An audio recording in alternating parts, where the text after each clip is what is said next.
بسم اللہ الرحمن الرحیم الحمد للہ رب العالمین والصلاة والسلام علی سید الانبیاء و خاتم المرسلین۔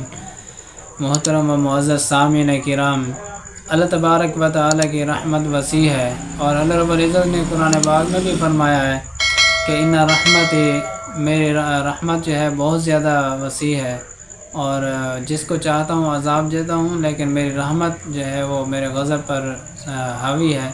جیسے کہ عرش معلیٰ پر بھی لکھا ہوا ہے، اللہ تبارک و تعالیٰ نے فرمایا کہ ان رحمتی سبقت علی غضبی۔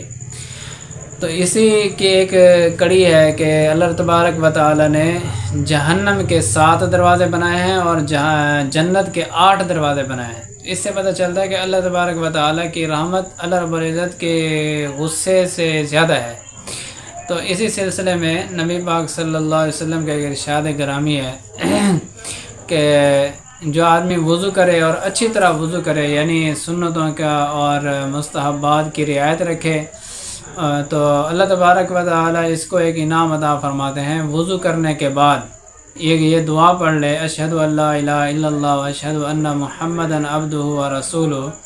وضو کرنے کے بعد جو آدمی یہ دعا پڑھ لیتا ہے، اللہ تبارک و تعالیٰ قیامت کے دن اس کو یہ ایک اعزاز عطا فرمائیں گے کہ 8 دروازوں سے اس کو پکار آئے گی، 8 دروازے اس کو بلائیں گے کہ یہاں سے داخل ہو جاؤ، یہاں سے داخل ہو جاؤ، اور یہ جس دروازے سے چاہے داخل ہو جائے۔ سبحان ربک رب العزت عما یصفون وسلام علی المرسلین والحمد للہ رب العالمین۔